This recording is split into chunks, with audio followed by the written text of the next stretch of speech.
Assalamualaikum warahmatullahi wabarakatuh. Kembali lagi kawan di Legenda Catur Dunia. Hari kedua dari Grand Chess Tour Superbet Polandia Rapid dan Blitz 2025. Sekarang Alireza Firoza bersama Vladimir Fedosev memimpin turnamen sementara dengan perolehan 8 poin. Fedosev di hari keduanya hanya 3 kali bermain remis, sedangkan Alireza 1 kali menang dan 2 kali remis. Diikuti Arafin Citambaram, Levon Aronian, Daniel Bogdan, ada Jan Krzysztof Duda, MVL, Pragnananda, David Gravilescu, dan Vasilin Topalov. Pemain veteran ini menempati posisi buncit, tapi nggak jelek-jelek amat kawan. Cuma 4 kali kalah, tapi mengalahkan MVL, mengalahkan Pragnananda. Dan game yang akan kita ulas ini permainan seru dari Alireza Firoza versus Pragnananda pada game keempat semalam. Oh ya, semalam admin agak sedikit capek, jadi admin nggak live semalam kawan. Admin tidur cepat. Jam berapa ya? Habis sholat isya sudah mapan tidur. Capek kawan. Agak kecapean. Oh ya, seperti biasa kalian langsung bisa tinggalkan jejak kalian, like, komen, serta subscribe sebelum saya memulai game ini. Kalian juga bisa berdonasi, donasi yang admin galang untuk membuat turnamen mini. Dan kalian juga harus bergabung ke grup yang admin buat di chess.com. Seperti biasa, link-linknya ada di kolom deskripsi kawan. Ya, kalau donasinya terkumpul banyak, kita akan sering buat turnamennya. Nggak besar lah hadiahnya, cukup buat pulsa aja ya. Kalau besar-besar nanti menggoda para pemain untuk melakukan atau pergi ke dukun mencari jin-jin menggunakan engine. Oke kawan, game keempat antara Alireza Firoza versus Pragnananda. Bermain dengan ready opening, Alireza kuda F3 dan pion D5 dilanjut dengan pion B3.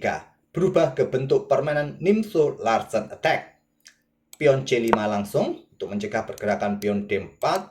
Di sini bermain dengan pion E3 dulu Alireza Firoza, setelah kuda F6 baru gajah B2 dan pion G6 lanjut Alireza Firoza. Kemudian ada pion C4. Nah, langsung diterima jual beli, pion dipukul pion C4, pion B ambil balik pion C4. Alireza ingin membangun center yang kuat dengan pion-pionnya. Kalian juga bisa tangkap pion menggunakan gajah kalau engine suka seperti ini kawan.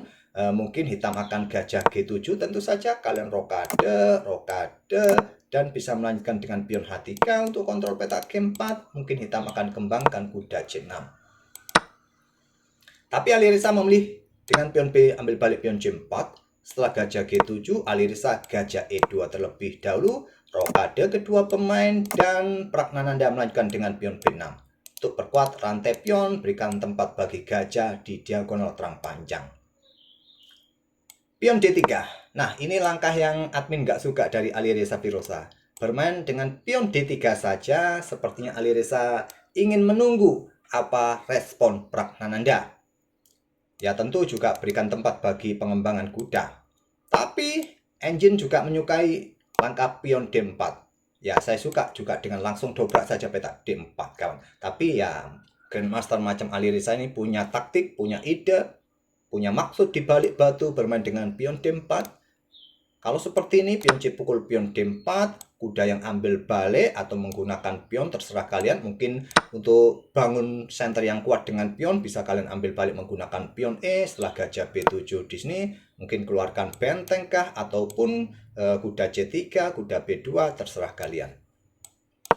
Alireza hanya membuat langkah menunggu dengan pion D3. Setelah gajah B7, Alireza angkat menteri C2 dan bentengnya siap menuju pusat. Kuda C6 lanjut prak. Ada kuda E5 menantang pertukaran, ditolak dengan angkat menteri C7, menekan kuda. Alireza mendahului pertukaran kuda pukul kuda, ambil balik menggunakan menteri langsung, direct ancaman skakmat.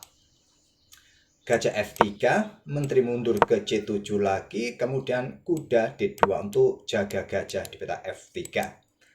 Alireza tidak melakukan pertukaran, tahan, aktifkan perwira yang lain, benteng AD8, dan di sini Alireza yang maksud saya kok Alireza ya, Pragnananda dengan benteng AD8, kebolak balik, gajah pukul gajah, ambil balik oleh menteri, enggak, tapi dengan kuda G4 terlebih dahulu kawan, ancaman skakmat 1 langkah. Jadi kuda F3 baru gajah pukul gajah gelap terlebih dahulu, balasan dari Pragnananda. Setelah ambil balik oleh menteri, baru menteri ambil gajah B7.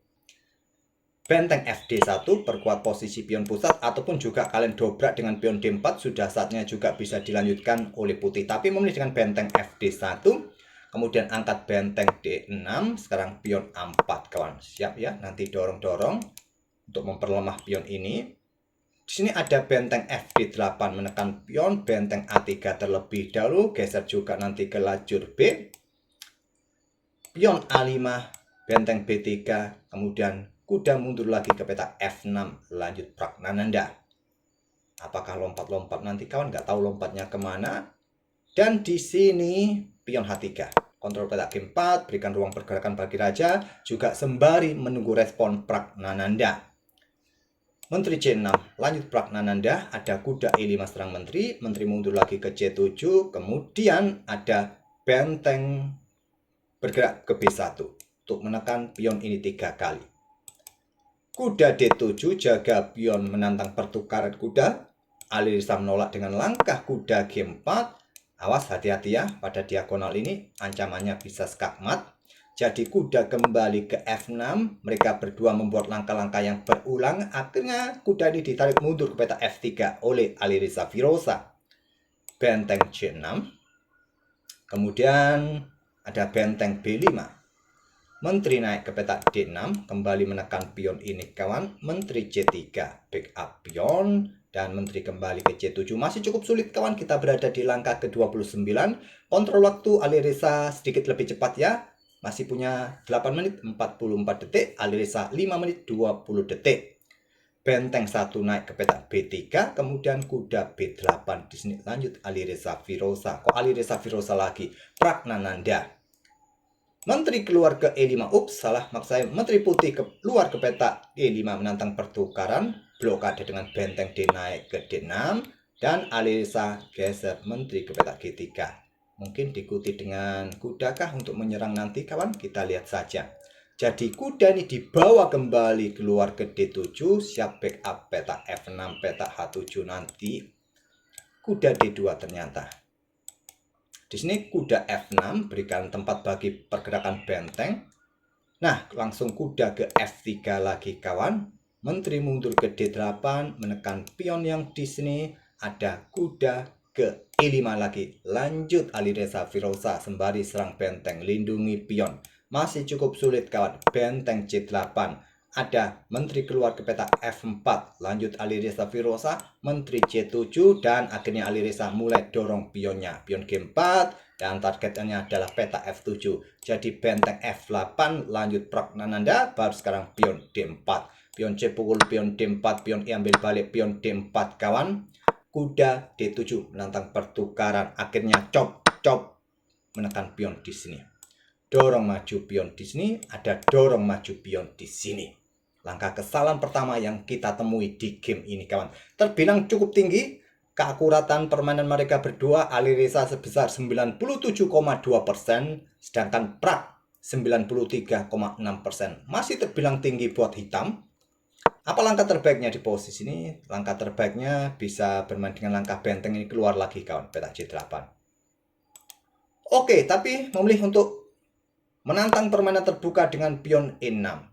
Nah, benteng ambil pion B6, pilihan dari Alireza Firoza, langkah terbaik. Kalau kalian terburu-buru untuk melakukan jual beli pion seperti ini kawan, berharap nanti bisa ambil pion yang di sini, maka benteng ke D1 cek, raja G2, pion pukul pion.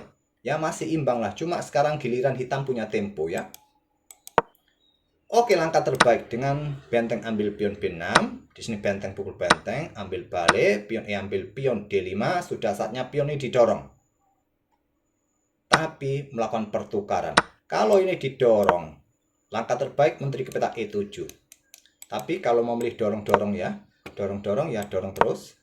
Nah, kalian harus mengawal pion ini dari ancaman menteri, tapi kalian juga harus mengawal pion ini kawan. Ikuti benteng B8. Repot. Ya, langkah terbaiknya tadi di posisi ini menteri bergerak ke peta E7, tapi ada benteng D6, coba kejar pion ini juga susah ya.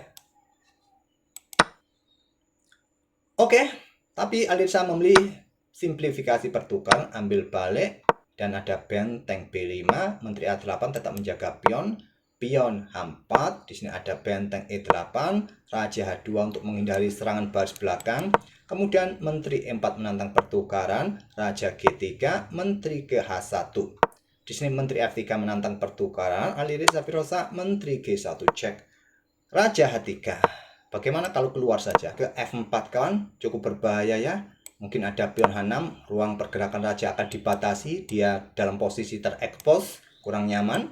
Angka terbaik, Raja ke H3, Menteri F1 cek, Raja G3, Menteri G1 cek, Raja H3, Menteri ke F1 cek, Raja G3, dan akhirnya Pragnananda mengubah haluan. Dia tidak ingin remis kawan, padahal Alireza menawarkan remis sudah ya. Tapi geser benteng ke D8. Oke, masih baik-baik saja kedua pemain. Benteng B3 untuk menjaga peta D3 ya dari tusukan benteng hitam ini.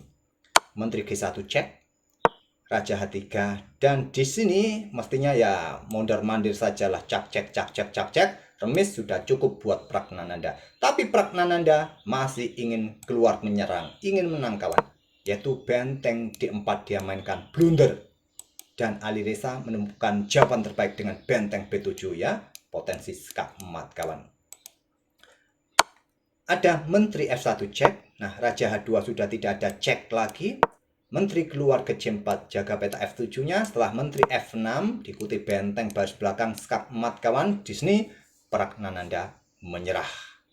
Ya, kalau nggak ingin kena skak emat, serahkan bentengnya, tempo cek di sini. Di sini. Ya, seperti itulah. Mungkin kalian adu ya saja ya. Dan seterusnya.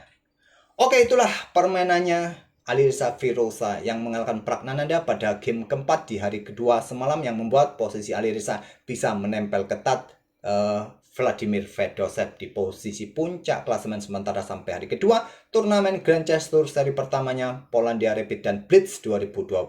Semoga bisa menghibur kalian. Jangan lupa tinggalkan jejak kalian, like, komen, serta subscribe, dan kita akan bertemu di video-video berikutnya. Terima kasih. Wassalamualaikum warahmatullahi wabarakatuh.